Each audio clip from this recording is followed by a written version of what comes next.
Hello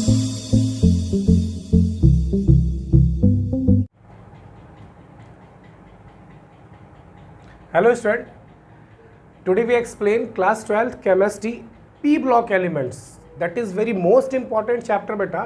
तो आज हम स्टार्ट कर रहे हैं P block elements. Surface chemistry finally cover हो चुका है, ठीक. उसमें सारी चीज़ें हमने डिटेल में पढ़ी, ठीक. कैटालिसिस, कोलाइडल सॉल्यूशन, सारी चीज़ें, इमल्सन, ठीक.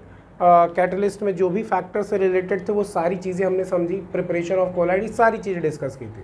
आज हम स्टार्ट करेंगे पी ब्लॉक एलिमेंट, जो कि एक बहुत मोस्ट इंपॉर्टेंट चैप्टर है बेटा. यहाँ से काफ़ी ज़्यादा क्वेश्चंस पूछे जाते हैं नीट एग्जाम में, और आपके बोर्ड एग्जाम में अगर देखा जाए तो फर्स्ट टर्म के सिलेबस में पी ब्लॉक एलिमेंट्स इंक्लूड है, ठीक. ये एक इनऑर्गेनिक केमिस्ट्री का चैप्टर है जिसमें पी ब्लॉक में आपने क्लास 11th में, आप अगर रिकॉल करिए, क्लास 11th में भी पी ब्लॉक एलिमेंट्स आपने पढ़ा था, जिसमें पी ब्लॉक में आपने पढ़ा था कि ग्रुप नंबर 13 से लेके ग्रुप 18 तक जितने भी एलिमेंट्स होते हैं वो पी ब्लॉक के एलिमेंट्स होते हैं. क्लास 11th में आपने ग्रुप 13 और ग्रुप 14 स्टडी किया था.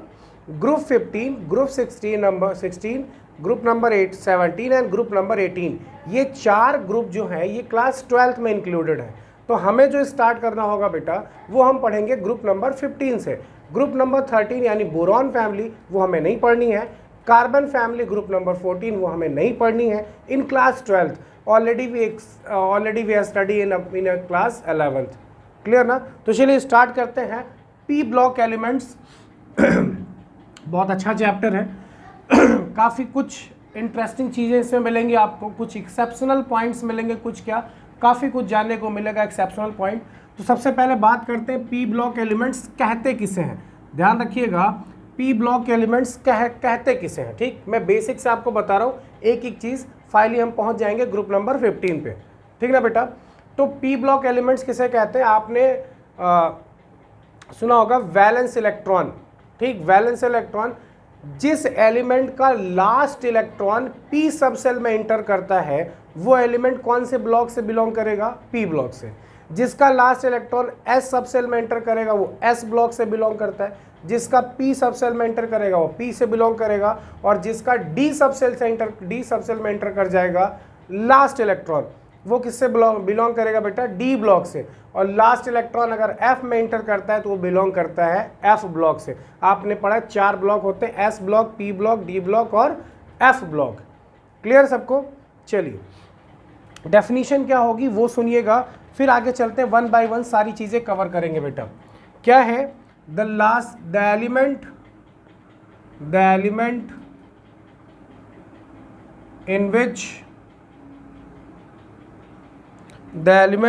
in which last electron enters into p subcell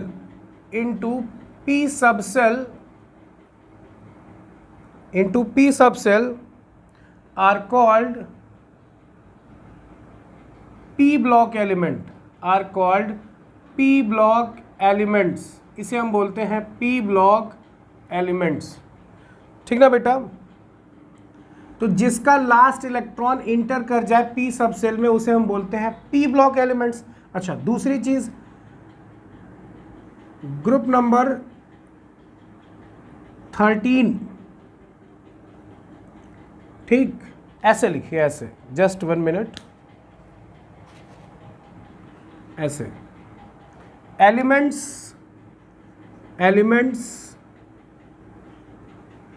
belong to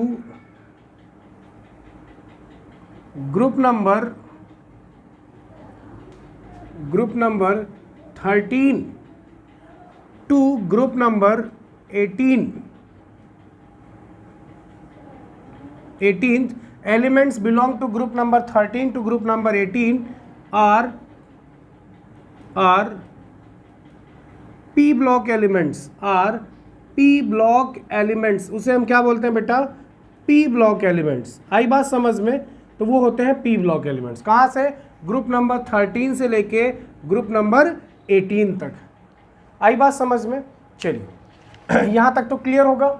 इसका स्क्रीनशॉट या इसको पॉज करके आप नोट कर लीजिएगा बेटा. आगे चलते हैं नेक्स्ट पॉइंट की तरफ. रफ कर दें.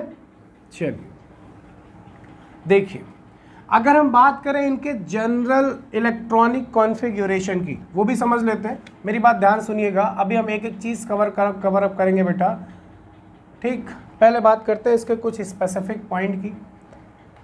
P block elements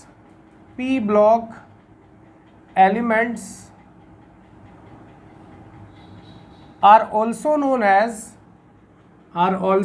as P block elements are also known as representative elements। P block elements को representative elements भी कहा जाता है, ये चीज ध्यान रखिएगा, ठीक। P block contain all four types of elements, इसमें चारों प्रकार के एलिमेंट्स आपको मिलेंगे, such as metal, non metal, ठीक ना बेटा, मेटलॉयड एंड इनर्ट गैस। आई बात समझ में? तो पी ब्लॉक एक ऐसा ब्लॉक है जिसमें आपको चारों टाइप के एलिमेंट्स मिलेंगे, मेटल भी मिलेंगे, मेटलॉयड भी मिलेंगे, नॉन मेटल मिलेंगे और इनर्ट गैस भी आपको मिलेगी। क्लियर है सबको? ठीक, तो ये ध्यान रखिएगा। Point number 4, P block contain all 4 types of elements such as metal, non metal, metalloids and inert gas. इनमें चारों टाइप के एलिमेंट्स आपको मिलेंगे। क्लियर है? चलिए आगे चले, ठीक, इसको रफ करते हैं बेटा, आगे देखते हैं नेक्स्ट पॉइंट की तरफ। अगर हम बात करें पी ब्लॉक एलिमेंट्स के जनरल इलेक्ट्रॉनिक कॉन्फ़िगरेशन की, ठीक, जनरल इलेक्ट्रॉनिक कॉन्फ़िगरेशन, तो हम ओवरऑल सारे पी ब्लॉक एलिमेंट्स को लेके चल रहे हैं। कॉन्फ़िगरेशन कितना होगा बेटा? NS2, NP1 to 6। ध्यान रखिएगा, इनके लास्ट में P सब सेल में इलेक्ट्रॉन इंटर करेगा। अब P में 1 भी हो सकता है, 2 भी हो सकता है, 3 भी हो सकता है।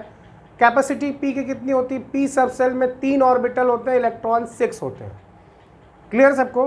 तो यहाँ पे जो जनरल इलेक्ट्रॉनिक कॉन्फ़िगरेशन होगा बेटा वो ये होगा, ठीक। अच्छा, एलिमेंट कौन कौन से आते हैं वो समझ लेते हैं, ठीक। हमें स्टार्ट ग्रुप नंबर 15 से करना है, ये चीज़ फोकस रखिएगा, ध्यान रखिएगा, ठीक। चलिए, कौन कौन से एलिमेंट्स आते हैं वो भी समझ लेते हैं बेटा। देखो, boron, carbon, nitrogen, oxygen, fluorine, neon.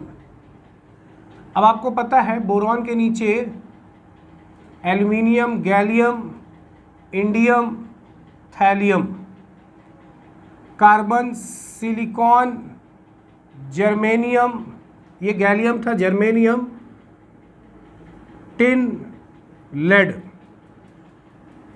Phosphorus, arsenic, antimony, bismuth, sulphur, selenium, ठीक, tellurium, polonium, fluorine, chlorine, bromine, iodine, astatinium, neon, argon, krypton, xenon and radon. और नियॉन के ऊपर क्या आएगा बेटा? हीलियम। आई बात समझ में? ठीक, तो ये हो गया आपका नंबर ऑफ एलिमेंट्स जो पी ब्लॉक में आपको पढ़ने होते हैं, ठीक। मैं इसको ज़रा बॉक्स में कर दूं तो ज़्यादा अच्छा होगा।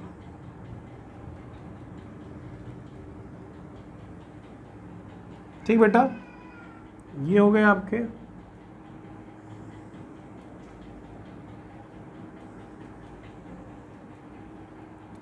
जस्ट वेट 1 मिनट, यहाँ पे काफ़ी कुछ आपको सीखने को मिल जाएगा। एक बार आपका 11th भी रिकॉल हो जा रहा है। रक्षा बेटा, 11th भी आपका एक बार रिवाइज आपको याद आ रहा होगा कुछ, ठीक। ये है ग्रुप नंबर 13, ये है ग्रुप नंबर 14, ये है ग्रुप नंबर 15, ठीक। और ये है आपका ग्रुप नंबर 16, ये है 17 और ये है बेटा ग्रुप नंबर 18 जो हीलियम से स्टार्ट हो रहा है। क्लियर है सबको? चलिए, अब बोरॉन का एटॉमिक नंबर होता है 5, कार्बन का होता है 6, नाइट्रोजन 7, ऑक्सीजन 8, 9 और ये 10। हीलियम का होता है बेटा एटॉमिक नंबर 2। आई बात समझ में? अब इन सबका एटॉमिक नंबर एक बार मैं एलिमेंट्स आपको पढ़ दे रहा हूँ। Boron, aluminium, gallium, indium, thallium, carbon, silicon, germanium, tin, lead, nitrogen, phosphorus, arsenic, antimony, bismuth, oxygen, sulphur, selenium, tellurium, polonium, fluorine, chlorine, bromine, iodine, astatinium, helium, neon, argon, krypton, xenon, radon. Clear है बेटा ये सारे elements? अब देखो जरा मेरी बात ध्यान समझना, एक सिंपल सा लॉजिक है। 5 इसका एटॉमिक नंबर, इसमें 8 प्लस कर दो, इसका एटॉमिक नंबर 13, ठीक। 13 में 18 प्लस कर दो तो 3 8 21, ठीक। इसमें 8 प्लस करोगे 21 प्लस 10 कितना हो जाएगा बेटा? 31। 31 में फिर से 18 प्लस कर दो तो 31 प्लस 8 कितना हो जाएगा? 39 प्लस 10 कितना हो जाएगा? 49। आई बात समझ में? अब 49 में 32 प्लस कर दीजिए। 49 में कितना प्लस कर दो? 32। तो 32 प्लस करोगे तो 9 में 2 प्लस कर दो कितना हो जाएगा? 51 और 51 में 30 प्लस कर दो तो हो जाएगा 81। क्लियर बेटा?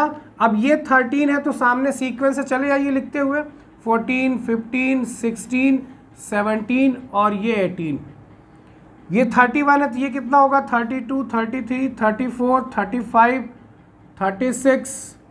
ये बेटा 49 है तो ये कितना होगा? 50, 51, 52, 53 और 54। ये 81 है तो ये कितना होगा? 82, 83, 84, 85 और ये कितना हो जाएगा? 86। आई बात समझ में? किसी का आप निकालना चाहो, जैसे मान लो आपने ऑक्सीजन लिया, ऑक्सीजन का एटॉमिक नंबर 8, 8 में 8 प्लस करो। किस सीक्वेंस में प्लस करना वो ध्यान रखना, पहले 2 फिर 8 फिर 8 फिर 18 फिर 18 और फिर 32, ठीक। तो हम 2 ऊपर वाला हीलियम वाली लाइन तो लिया ही नहीं हमने कहाँ से लिया है? बीच वाले से। अब इसका ऑक्सीजन का एटॉमिक नंबर 8 तो इसमें 8 प्लस कर दो कितना हो जाएगा? 16। 16 में 18 प्लस कर दो कितना हो जाएगा? 34। 34 में 18 प्लस करो कितना हो जाएगा? 52 और 52 में 32 प्लस कर दो कितना हो जाएगा? 84। क्लियर? यहाँ तक सबको निकाल लोगे एटॉमिक नंबर आप? अगर आपसे पी ब्लॉक में किसी का भी एटॉमिक नंबर आपको याद करना हो तो आप ऐसे भी, आसान सा कॉन्सेप्ट है। इवन आपको आगे चल के जब ये चैप्टर हम पूरी तरह से पढ़ ले जाएंगे तो मैक्सिमम टाइम ये होता है कि हमें ऑटोमेटिक रिकॉल मतलब याद हो जाता है, क्योंकि इसके बाद जस्ट डी और एफ ब्लॉक एलिमेंट्स हैं। वो अदरवाइज है कि फर्स्ट टर्म में नहीं इंक्लूड है, लेकिन यहाँ पे इतने टाइम्स आप एलिमेंट्स के नाम सुनोगे कि आपको एटॉमिक नंबर मैक्सिमम के याद हो जाते हैं, ठीक। लेकिन एक ट्रिक मेथड है तो आप इसको आसानी से फॉलो कर सकते हो बेटा। अब यहाँ पे एलिमेंट्स को भी याद रखना है। मैंने तो बना दिया ही पीरियोडिक टेबल पी ब्लॉक का। एलिमेंट्स को याद रखने के लिए कुछ बच्चे ट्रिक फॉलो करते हैं, ठीक। जैसे हेलिना करे रब से फरियाद, हाइड्रोजन, लिथियम, सोडियम, पोटेशियम, ऐसे करके आपने पढ़ा हुआ, सीजियम, ठीक ना, फ्रांसियम, रुबिडियम। क्लियर? पढ़ा था ना क्लास 11th में। यहाँ भी ट्रिक देख लेते हैं एक बार, ट्रिक से भी पढ़ लेते हैं। Boron, aluminium, gallium, indium, thallium, तो क्या हो जाएगा? बैगन, आलू, गाजर इन थैला। बैगन, आलू, गाजर इन थैला। क्लियर है? Carbon, silicon, germanium, tin, lead. कौन सी गीता स्नेह प्रभा? कौन सी गीता स्नेह प्रभा? याद करना बहुत आसान है। कुछ बच्चे इसको पढ़ते हैं नेपाल, पाकिस्तान, ऑस्ट्रेलिया सब भिखारी। छोड़ दो लॉजिक, एक सिंपल सा, नई पड़ोसन एशोरिया से भी ब्यूटीफुल। एन फॉर नई, पी फॉर पड़ोसन, एशोरिया से भी ब्यूटीफुल। शायद मेरे हिसाब से ये आपको काफ़ी इंटरेस्टिंग और आसानी से याद हो जाएगा। ओ स्टाइल से, ओ स्टाइल से टीपो, टीपो। फिर कल बाहर आई आंटी, फिर कल बाहर आई आंटी, हीना, नीना और करीना की जेरोक्स रानी। क्लियर है यहाँ तक? याद हो जाएगा आपको। आप चाहो तो इस चीज़ को रिवाइज मतलब रिवर्स करके फिर से आप उसको नोट डाउन कर सकते हो बेटा। ये मैंने एलिमेंट्स लिख दिए, एलिमेंट्स का एटॉमिक नंबर आपको बता दिया, कैसे हम एटॉमिक नंबर फाइंड आउट कर सकते हैं, किसका एटॉमिक नंबर कितना होगा। अच्छा, अगर मैं बात करता यहाँ पे इलेक्ट्रॉनिक कॉन्फ़िगरेशन की, तो आपको पता है इसका कितना होता, बोरॉन का एटॉमिक नंबर 5 है तो 1s2 2s2 2p कितना होता, कितना होता 2p कितना होता बताइए। p ब्लॉक में p सब सेल में जाना चाहिए, तो 1s2 2s2 2p1 हो जाता बेटा। कितना होता 2s2 2p1। हमने जनरल इलेक्ट्रॉनिक कॉन्फ़िगरेशन क्या लिखा था, ns2 और np1 to 6। तो देखो यहाँ p के ऊपर कितना है 1। अगर आप कार्बन का करोगे एटॉमिक नंबर 6 है तो लास्ट में कितना आएगा 2s2 और 2p कितना आ जाएगा 2। इसका करोगे तो कितना आएगा 2s2, इस कितना आएगा 2p3। यहाँ पे करोगे बेटा तो कितना आएगा 2s2 2p कितना आएगा 4। यहाँ करोगे 2s2 2p5 और लास्ट फाइनली नियॉन का करोगे तो 2s2 एंड 2p6। तो देखिए आप कहाँ से पहुँचे 1 से लेके 6 तक। आई बात समझ में? तो p सब सेल में ही इलेक्ट्रॉन इंटर करेंगे। दूसरी चीज़ यहाँ पे एक चीज़ और समझिएगा, यहाँ पे आप सेकंड चल रहे हो तो ये सेकंड पीरियड है। जब यहाँ लिखोगे तो ये 3p1 होगा, ये 4p1 होगा, ऐसे करके 5p1 होगा, ये 6p1 होगा। तो ये पीरियड नंबर कौन सा हो जाएगा थर्ड में है, ये पीरियड नंबर 4, ये पीरियड नंबर 5 और ये पीरियड नंबर 6। आई बात समझ बेटा? तो पीरियड के अकॉर्डिंग भी हम ऐसे अरेंज कर सकते हैं कि किसका इलेक्ट्रॉन किस सब सेल में कौन से नंबर में जा रहा है। 3p में है तो आपका सिंपल सा है, 4p में है तो पीरियड नंबर 4 है, 5p में पीरियड नंबर 5 है, 6p में तो पीरियड नंबर 6 है। इसके नीचे बनाओगे तो आपके कौन से एलिमेंट आ जाएंगे, वो कौन से आ जाएंगे 92 के प्लस अबव में होते हैं, वो यू करके जो स्टार्ट होता है, ठीक। आर्टिफिशियली जो प्रिपेयर किए गए हैं वो सारे एलिमेंट्स यहाँ इंक्लूड हो जाते हैं। आई बात समझ में?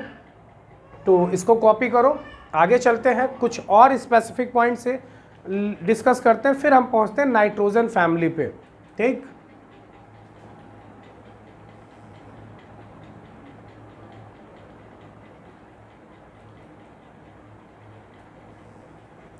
ओके बेटा, चलिए एक चीज और यहाँ पे देखिएगा, फोकस करिएगा।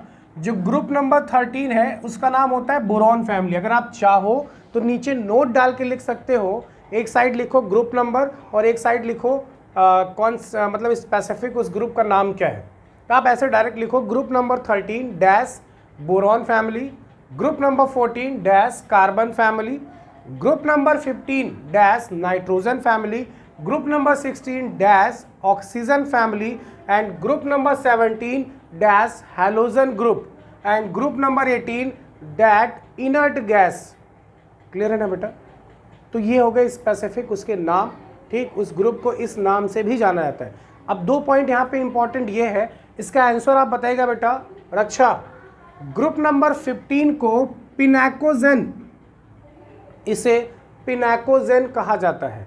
ग्रुप नंबर 16 चाल्कोजेन कहा जाता है, ठीक। ग्रुप नंबर 16 चाल्कोजेन, ग्रुप नंबर 15 पिनाकोजेन क्यों कहा जाता है कमेंट सेक्शन में लिख के जरूर बताइएगा, ठीक। अदरवाइज व्हाट्सएप पे बताइएगा इसे किस नाम से क्यों जाना जाता है, ठीक ना बेटा। चलिए आगे देखते हैं, हमें कौन सी फैमिली पढ़ना है बेटा, स्पेशली ग्रुप नंबर 15। इतना ध्यान रखना, ग्रुप 15 को पिनाकोजेन कहा जाता है, ठीक। क्यों कहते हैं आप कमेंट सेक्शन में लिख के बताइए, ठीक। आगे लेक्चर में एक्सप्लेन करूंगा, मैं उसको जरूर बताऊंगा बेटा। ग्रुप 16 को चाल्कोजेन कहते हैं। चलिए बात करते हैं ग्रुप नंबर 15 की। ग्रुप नंबर 13 और 14 क्लास 11th में था, आपने ऑलरेडी पढ़ रखा है उसे। 12th में आपको group number 15 that is nitrogen family, that is nitrogen family, ठीक ना बेटा, इसे हम बोलते हैं नाइट्रोजन फैमिली, ठीक। अब यहां पे elements, symbol, atomic number, electronic configuration, जो आपका पहला टेबल होगा वो यही बनेगा बेटा। आई बात समझ में? ठीक, हम लोगों ने पी ब्लॉक की प्रॉपर्टीज नहीं पढ़ी है। पी ब्लॉक की प्रॉपर्टीज लिखना चाहोगे तो उसके लिए आपको क्लास 11 का लेक्चर देखना होगा। वहां से आप, क्योंकि 13 ग्रुप और 14 ग्रुप पढ़ने से पहले आपको पी ब्लॉक की मैक्सिमम प्रॉपर्टीज बताई जाती हैं। हमें डायरेक्ट ग्रुप नंबर 15 से स्टार्ट करना है, तो हम बिना टाइम गंवाए ग्रुप नंबर 15 पे फोकस करते हैं और वो सारी प्रॉपर्टीज यहाँ पे फिर से रिकॉल करेंगे। उसके लिए परेशान मत होइएगा। पी ब्लॉक की प्रॉपर्टीज पढ़ोगे तो उसमें सारे ग्रुप इंक्लूड है, वो कॉमन प्रॉपर्टीज आपको पढ़नी होती है। लेकिन यहाँ पे जो आपने उस ग्रुप स्पेसिफिक कर दिया तो इस ग्रुप में वो सारी प्रॉपर्टीज फिर से आएंगी, तो यहाँ पे हम इस ग्रुप के लिए वो सारी प्रॉपर्टी पढ़ेंगे। क्लियर ना बेटा? रक्षा बहुत ध्यान से देखिएगा। ठीक, अब आपके पास एलिमेंट कौन कौन से आते हैं ग्रुप 15 में बेटा? नाइट्रोजन, फॉस्फोरस, नई पड़ोसन, एसोरिया से भी ब्यूटीफुल। ठीक ना बेटा? सब ऐसा ही चाहेंगे, बट नेचुरल है, ऐसा ही चाहेंगे। चलिए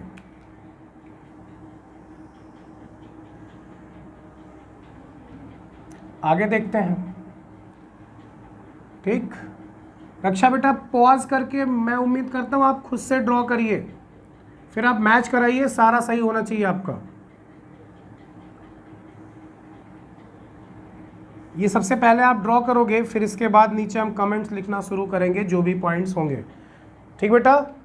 तो नाइट्रोजन का एटॉम, नाइट्रोजन यहाँ पे एलिमेंट्स लिखना था, नाइट्रोजन यहाँ पे लिखना है आपको, फॉस्फोरस, कोई जल्दी नहीं है बेटा आपको। ठीक, arsenic,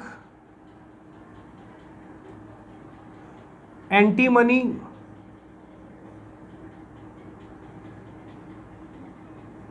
bismuth,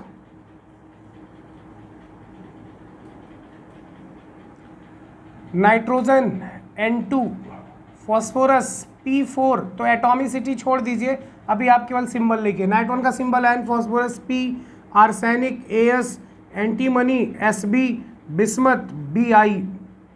atomic number nitrogen 7, 8 plus करोगे कितना हो जाएगा? 15, 15 में 18 प्लस करोगे 33। क्लियर है? 33 में 18 प्लस करोगे 8 3 11 41 प्लस 51, और 51 में 32 प्लस करोगे 53 प्लस 30 83। क्लियर ना बेटा? ये हो गई बात इसके एटॉमिक नंबर की। बात करते हैं इलेक्ट्रॉनिक कॉन्फ़िगरेशन। नाइट्रोजन का करोगे तो 1s2 2s2 2p3। अगर आप फॉस्फोरस का करते हैं तो आएगा 3s2 3p3। क्लियर है सबको? ठीक, थर्ड पीरियड का होगा। अगर आप आर्सेनिक का करोगे तो आएगा बेटा 3d10, यहाँ पे 2p6 लिखना चाहो तो लिख सकते हो, 3d10 4s2 4p6 4p3। Clear ना बेटा? नेक्स्ट 4d10 5s2 और 5p3 फिफ्थ पीरियड। और अगर आपका लास्ट वाला चेक करोगे तो 4f14 5d10 6s2 और 6p3। ठीक ना भैया? तो यहाँ पे ये हो गया इसका इलेक्ट्रॉनिक कॉन्फ़िगरेशन, ये हो गया एलिमेंट्स, ये हो गया सिंबल, ये हो गया एटॉमिक नंबर। इसके बेसिस से हमने इलेक्ट्रॉनिक कॉन्फ़िगरेशन किया और सबका लास्ट इलेक्ट्रॉन किस में इंटर कर रहा है बेटा? पी सब सेल में। आई बात समझ में? क्लियर है सबको? अच्छा, ग्रुप नंबर और पीरियड नंबर यहाँ पे एक बार फिर से रिवाइज कर लो। ग्रुप नंबर पीरियड नंबर कैसे फाइंड करते हैं? सॉरी, इलेक्ट्रॉनिक कॉन्फ़िगरेशन करने पर जो सबसे बड़ी डिजिट मिलती है वही उसका पीरियड नंबर होता है। इसमें सबसे बड़ी डिजिट सेकंड तो पीरियड नंबर सेकंड, इसमें सबसे बड़ी digit third, period number third, सबसे बड़ी डिजिट 4, पीरियड नंबर 4, सबसे बड़ी डिजिट 5, पीरियड नंबर 5, सबसे बड़ी डिजिट 6, पीरियड नंबर 6। बात करें ग्रुप नंबर की, अगर एलिमेंट्स P ब्लॉक का है, मतलब लास्ट इलेक्ट्रॉन p सब सेल में एंटर कर रहा है, तो p के ऊपर जितने इलेक्ट्रॉन लिखे हैं उसी में 12 प्लस कर दीजिए। एक तो ये रूल है, ठीक, 12 प्लस कर दो। बताओ 3 है लास्ट में तो 12 प्लस करोगे, ग्रुप नंबर कौन सा होगा? 15। 3 है लास्ट में 12, 15, 3 प्लस 12 15, 3 प्लस 12 15, 3 प्लस 12 15। एक और तरीका है, अगर एलिमेंट का लास्ट इलेक्ट्रॉन p सब सेल में एंटर करता है तो p के ऊपर लिखे इलेक्ट्रॉन प्लस उससे जस्ट पहले जो s में इलेक्ट्रॉन दोनों ऐड करो, फिर 10 प्लस कर दो। 10, इसके पास p में 3 है और इसके पहले s में 2 है, तो 3 प्लस 2 5 और 5 प्लस 10 कितना हो जाएगा बेटा? 15। 3 plus 2 5 plus 10 15, 3 plus 2 5, 3 plus 2 5, 3 plus 2 5। जैसा आप चाहो आप वैसे उस रूल को फॉलो कर सकते हो। इसको नोट डाउन करिएगा बेटा।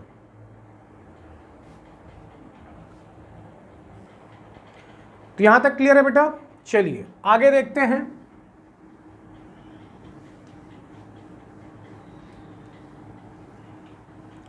Point number first,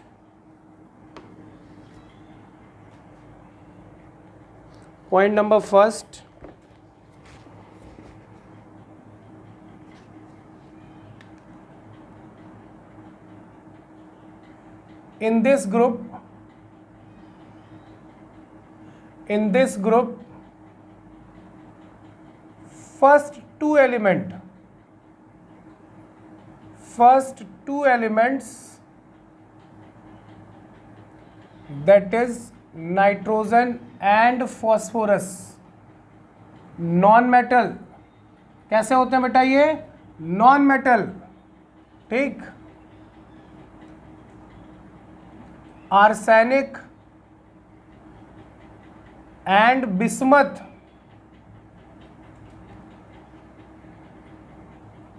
both are मेटलॉयड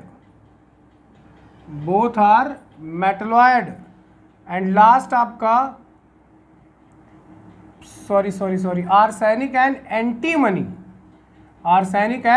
antimony, really sorry बेटा, बिस्मथ, ठीक, bismuth is a metal. Clear है बेटा? इसे हम सेमी मेटल भी बोलते हैं, मेटलॉयड को हम सेमी मेटल भी कहते हैं बेटा, ये चीज़ ध्यान रखे रहेगा। मेटलॉयड को सेमी मेटल भी कहा जाता है। क्लियर है सबको? चलिए नेक्स्ट पॉइंट देखते हैं। Next point, Raksha, these elements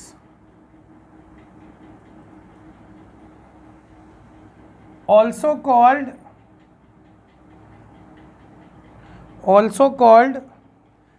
पिनेकोजन,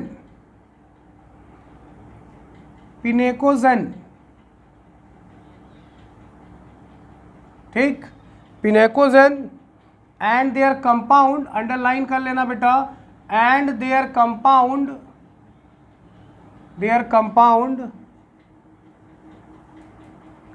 known as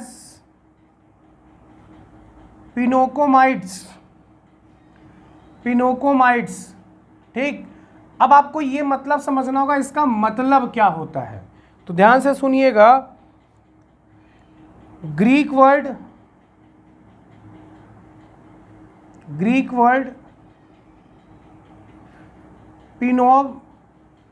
पिनोम्स means suffocation,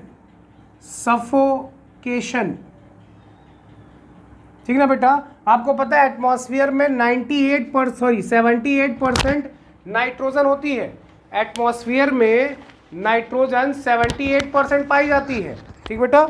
78% nitrogen है और 21% ऑक्सीजन है। तो जब आप ब्रीथिंग करोगे तो किसकी टेंडेंसी ज़्यादा होगी आपकी बॉडी में एंटर करने की? नाइट्रोजन की। लेकिन हमारी बॉडी एक्सेप्ट किसको करती है? ऑक्सीजन को, ठीक। तो वो अलग चीज़ है, हम वहाँ नहीं जाएंगे उस टॉपिक पे, ठीक। इतना ध्यान रखना, इसका मतलब होता है सफोकेशन। क्लियर है?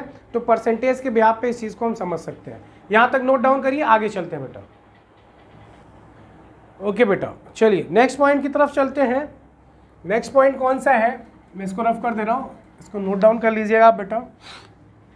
नेक्स्ट पॉइंट आपका क्या होगा, अब आपको ये बताना है कि नाइट्रोजन या फिर इसमें रिलेटेड जो भी कंपाउंड्स, तो जो भी एलिमेंट्स हैं इस ग्रुप में, उनके सोर्स कहाँ से। आपको पता है पहला पॉइंट जो हम लिखेंगे, तो नाइट्रोजन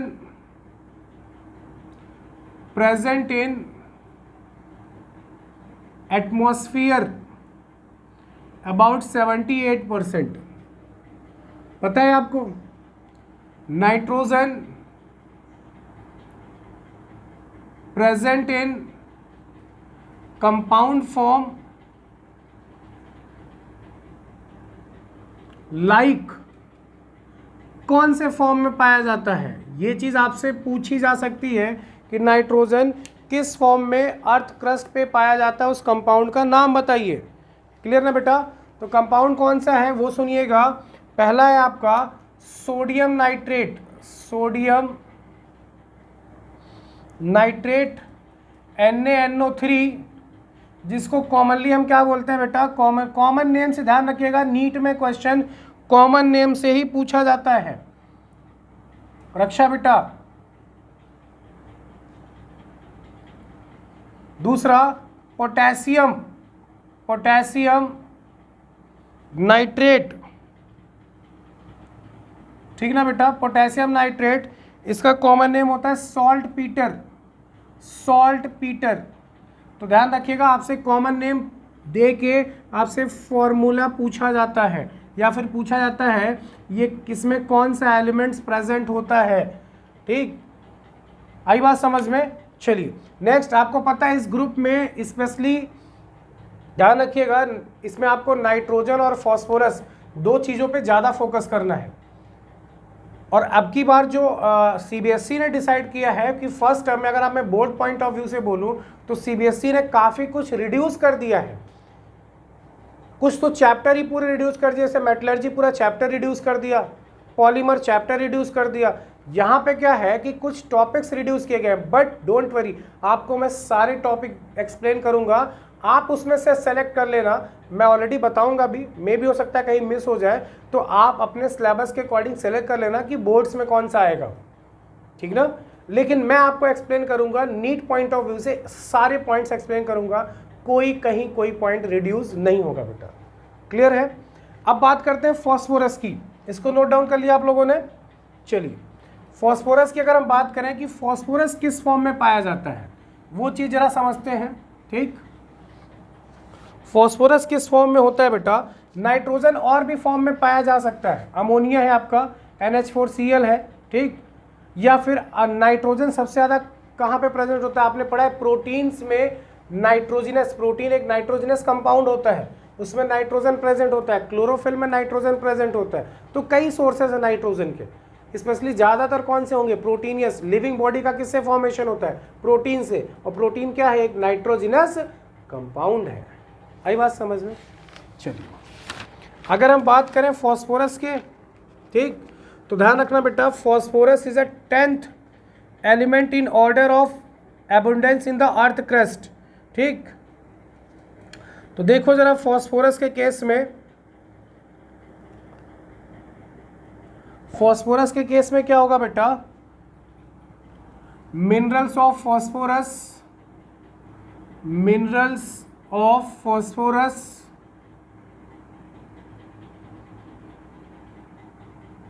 ठीक ना।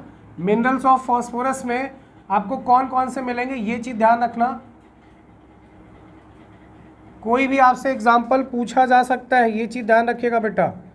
पहला फॉस्फोराइट, एग्जामिनर वाइबा के टाइम पे आपसे क्वेश्चंस पूछ सकता है, फॉस्फोराइट। दूसरा फ्लोरा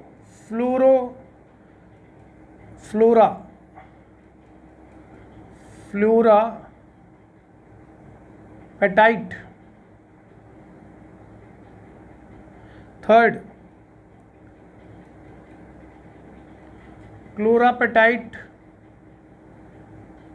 हाइड्रोक्सी एप्टाइट।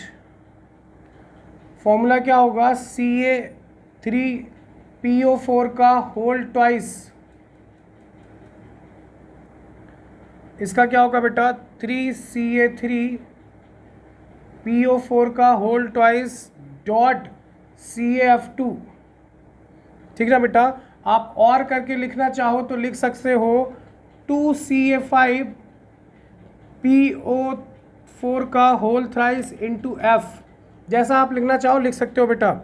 इसका होगा सिंबल आपका फॉर्मूला 3Ca3PO4 का whole twice dot CaCl2।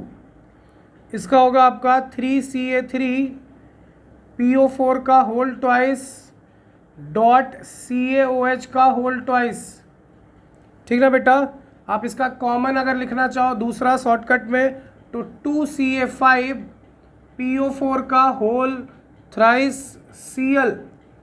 Clear है सबको। इसका भी आप लिखना चाहो तो लिख सकते हो और करके 2Ca5PO4 का होल ट्वाइस, क्लियर है, OH। क्या हो जाएगा OH। आई बात समझ में। तो ये है फॉस्फोरस के मिनरल्स जो फॉस्फोरस इसमें प्रेजेंट है ऑलरेडी। देखिए फॉस्फेट फॉस्फेट फॉस्फेट फॉस्फेट, यहाँ पे फॉस्फोरस प्रेजेंट है। ये मिनरल्स अर्थ सरफेस पे प्रेजेंट होते हैं, अर्थ क्रस्ट में, जहाँ से हम फॉस्फोरस का एक्सट्रैक्शन कर सकते हैं। क्लियर ना बेटा। फॉस्फोरस को हम एक्सट्रैक्ट कर सकते हैं। आई बात समझ में। फॉस्फोरस और भी जगह प्रेजेंट होता है, जैसे आपकी बोन्स में, आपकी बोन्स में भी फॉस्फोरस होता है। आपके बोन्स हो गया, आपके टीथ में, ठीक, अलग अलग फॉर्म में। डीएनए में आपने पढ़ा फॉस्फेट होता है, पढ़ा ना। डीएनए में नाइट्रोजनस बेस होता है, पेंटोस शुगर होती है, फॉस्फेट ग्रुप होता है। तो कहीं ना कहीं फॉस्फोरस के भी कई अलग अलग कंपोनेंट हैं जहाँ पे वो प्रेजेंट होता है कंपाउंड्स में। ठीक।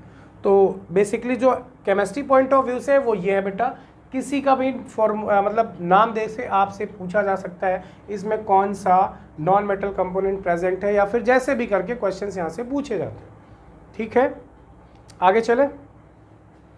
चलिए इसको नोट डाउन कर लीजिएगा, आगे देखते हैं। एक चीज़ और ध्यान रखना बेटा, मैंने आपको उस टाइम नहीं बताई, आप इस चीज़ को ड्रॉ करिएगा, ऐसे समझ लीजिएगा। जब आपने यहाँ पे बनाया था boron, aluminium, gallium, indium, thallium, फिर आपने यह बनाया था कार्बन, कौन सी, गीता, स्नेह, प्रभा, नई, पड़ोसन, ऐश्वर्या, से भी ब्यूटीफुल, ठीक, ओ, स्टाइल, से, टी, ओ। आपको उधर पता है फ्लोरीन, क्लोरीन, चलो मैं लिख देता हूँ, fluorine, chlorine, bromine, iodine, astatine. ठीक है। सिलिकॉन, जर्मेनियम, आर्सेनिक, एंटीमनी, ठीक ना बेटा।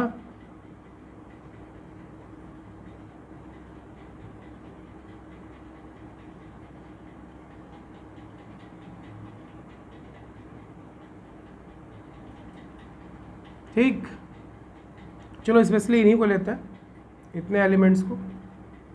ठीक है। सिलिकॉन, जर्मेनियम, आर्सेनिक, एंटीमनी, टेल, ये आपके क्या है बेटा, ये आपके क्या है, मेटलॉयड है। क्या है ये, मेटलॉयड। पहले बोरॉन को भी मेटलॉयड इंक्लूड किया गया था, but NCERT point of view से वो नॉन मेटल है। अब ध्यान रखना, इस मेटलॉयड के इधर वाले ये सारे क्या होंगे, मेटल। इस मेटलॉयड के इधर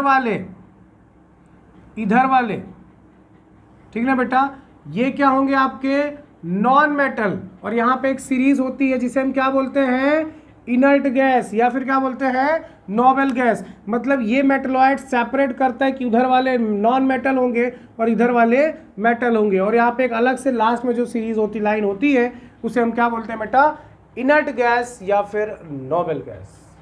क्लियर है यहाँ तक। ये 11th में भी आपने पढ़ा होगा, इसको ड्रॉ करने की कोई विशेष रिक्वायरमेंट नहीं है। क्लियर है। चलिए आगे चलते हैं, आगे चलते हैं। देखो नेक्स्ट क्या मिलेगा आपको, properties.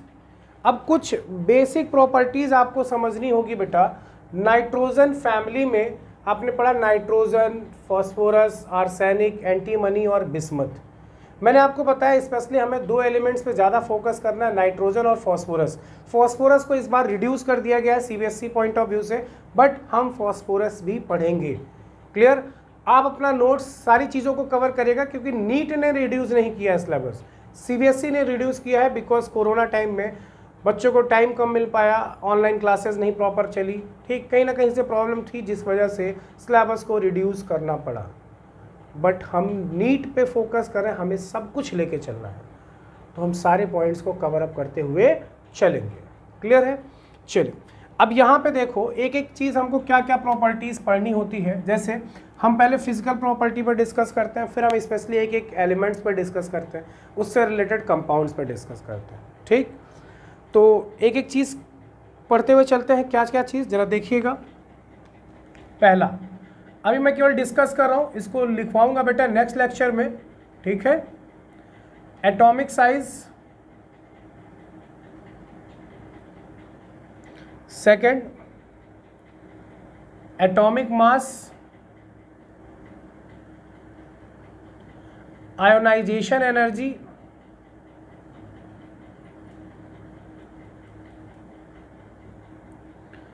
Electronegativity,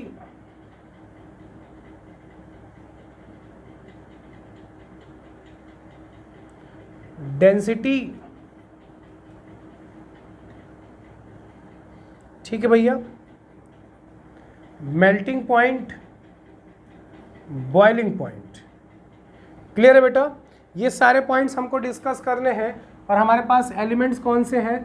nitrogen, phosphorus, arsenic, antimony और बिस्मथ। नई पड़ोसन ऐश्वर्या से भी ब्यूटीफुल। चल अब देखते हैं, एक एक पॉइंट्स हमें समझना है, ठीक, ध्यान से समझिएगा। चलो, एटॉमिक साइज आपने पढ़ रखा है क्लास 11th में भी, कि जब हम पीरियड वाइज चलते हैं, chapter number 3 class 11 periodic classification of elements, यानी कि पीरियोडिक टेबल में आपने पढ़ा है कि जब आप पीरियड वाइज चलते हो तो एटॉमिक साइज घट जाती है, क्योंकि चार्ज बढ़ जाता है।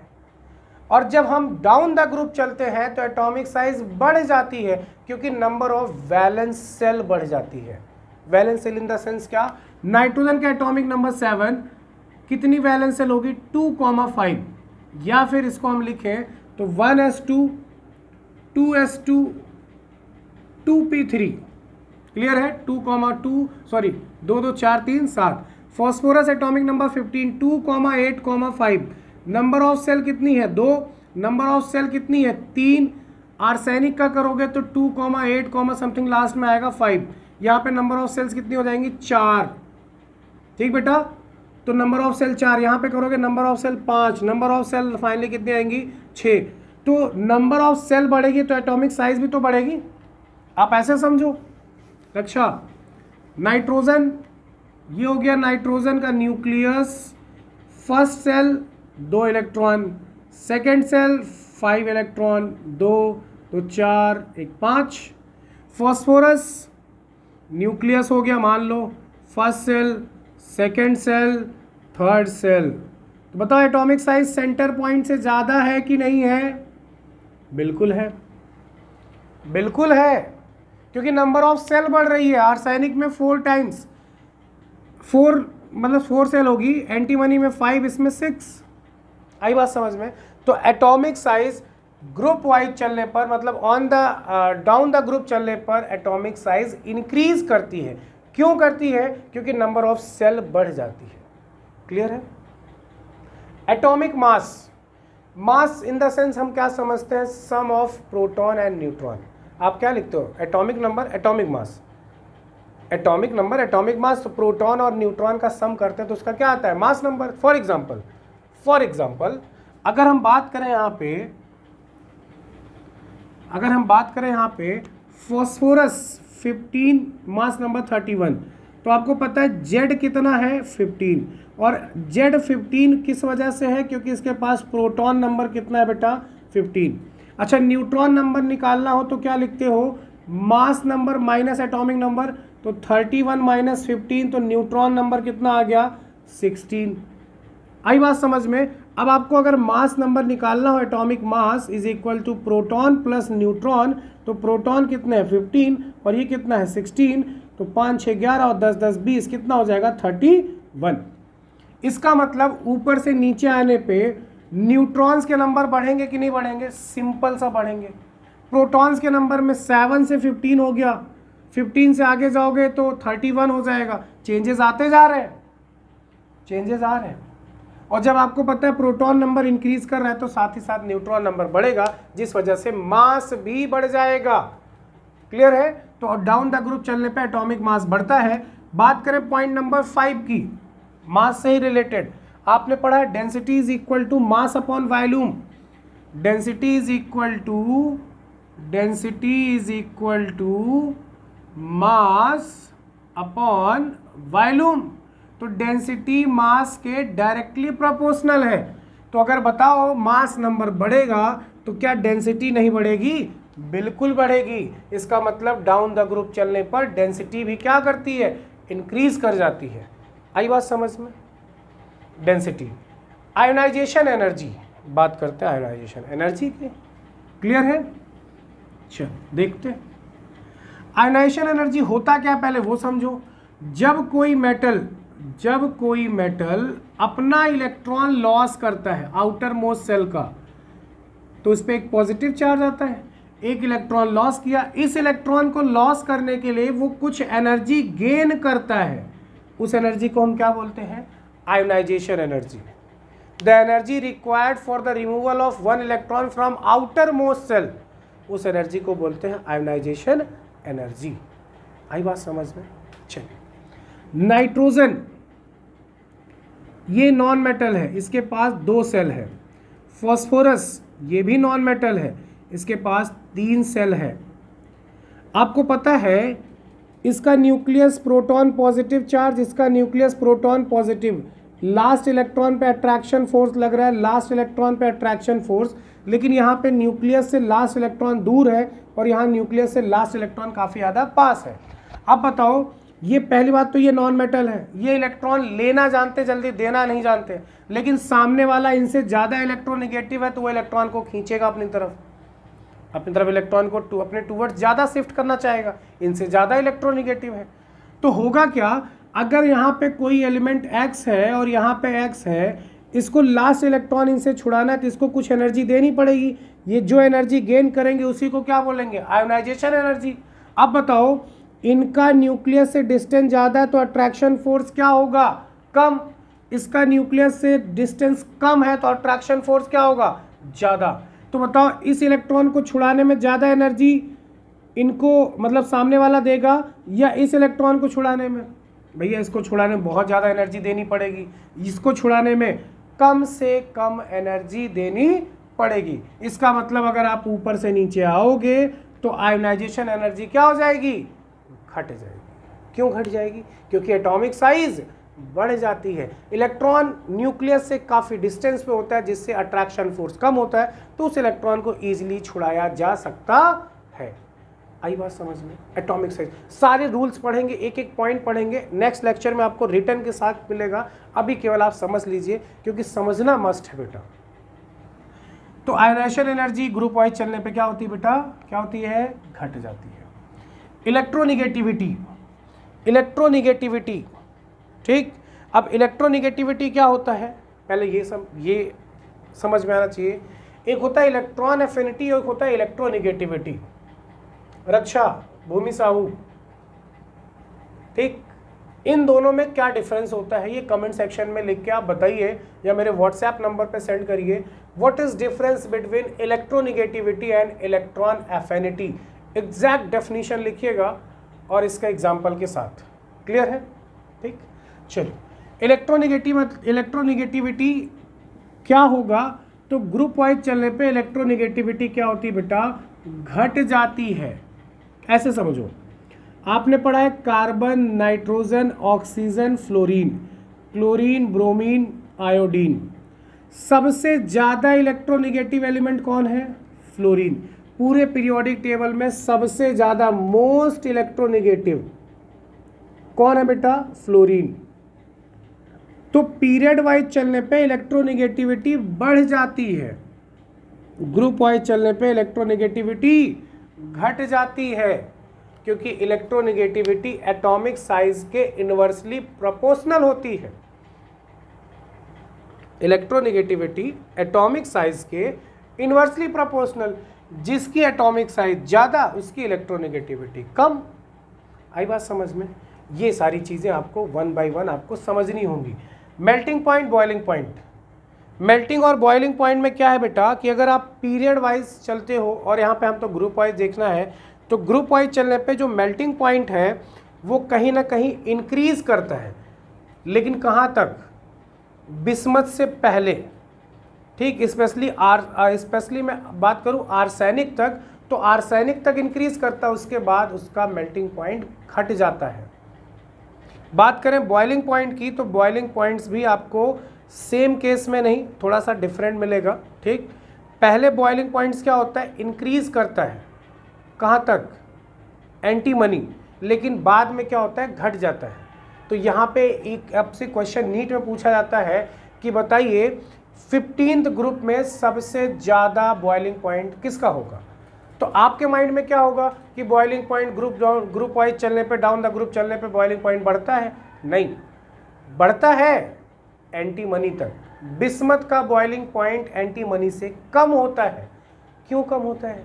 एक आपने क्लास 11 में पढ़ा होगा लैंथेनॉइड कॉन्ट्रैक्शन, एक्टिनॉइड कॉन्ट्रैक्शन। तो जब हमें ये चीज़ समझनी है, जो हम रूल लिखेंगे तो वहाँ पे इस एक्सेप्शनल केस को जरूर पढ़ेंगे कि एंटीमनी और बिस्मथ में ऐसा क्या हो जाता है कि बॉइलिंग पॉइंट घट जाता है, ठीक ना। क्योंकि वो इलेक्ट्रॉन, जो लास्ट इलेक्ट्रॉन, वो कहीं ना कहीं उससे पहले एफ सब सेल और उससे पहले वहाँ पे डी सब सेल जरूर होगी। तो लैंथेनॉइड और एक्टिनॉइड कॉन्ट्रैक्शन जब हम समझेंगे तो हमें ये समझ में आ जाएगा कि बिस्मथ और एंटीमनी की जो एटॉमिक साइज है वो नियरली इक्वल होती है, लगभग, जिसकी वजह से यहाँ पे जो कॉन्ट्रैक्शन हो रहा है उसकी वजह से इसकी एटॉमिक साइज कम हो जाती है, किसकी? बिस्मथ की। और यहाँ पे इलेक्ट्रोनेगेटिविटी भी क्या हो जाती है? सॉरी, हाँ, एंटीमनी और बिस्मथ दोनों में इलेक्ट्रोनेगेटिविटी नहीं, बॉइलिंग पॉइंट यहाँ पे क्या होता है? घट जाता है। आई बात समझ में? क्योंकि आपको पता है बिस्मथ एक मेटल है, नाइट्रोजन क्या थी? गैस। बॉइलिंग पॉइंट मतलब क्या? सॉलिड से लिक्विड, लिक्विड से वेपर। मेटल तो सॉलिड है और सॉलिड में बहुत ज़्यादा पास होंगे, तो वो सारी चीज़ें डिस्कस करेंगे नेक्स्ट लेक्चर में। अभी तक आप यहाँ तक अच्छे से नोट डाउन करिए, और इसके डीपीपी, इसके क्वेश्चन सेट पेपर, सारी चीज़ें आपको मिलेंगे बेटा, डोंट वरी। रक्षा बेटा, अब आपको प्रॉपर टाइम पे डीपीपी मिलेगा और क्वेश्चन सीट भी मिलेगी, ठीक। उसको आप सॉल्व करिए। अभी तक का आपका परफॉर्मेंस सबसे बेस्ट है, और आई होप आप डे बाय डे इम्प्रूव ही करेंगे, कहीं से डिक्लाइन नहीं होंगे। और मेरी तो पूरी आपके साथ सारी होपनेस आपके साथ है कि आप उस एम तक पहुंचिए जहां तक आपने सोचा है, और जो मेरा ख्वाब है कि आप उस पॉइंट पे पहुंचेंगे, ठीक। तो पहले यहाँ तक अटेंड करिए इस लेक्चर को। नेक्स्ट लेक्चर में ये सारी प्रॉपर्टीज़ के साथ हम पढ़ेंगे नाइट्रोजनस कंपाउंड, यानी अमोनिया, नाइट्रिक एसिड, और उससे भी रिलेटेड जो कंपाउंड है वो सारी चीज़ें डिस्कस करेंगे। क्लियर ना? तो नेक्स्ट लेक्चर भी आपका इससे ज़्यादा लॉन्ग पीरियड का होगा, ठीक। अभी के लिए इसको यहीं पे स्टॉप करते बेटा, मिलते हैं नेक्स्ट लेक्चर में। थैंक यू बेटा।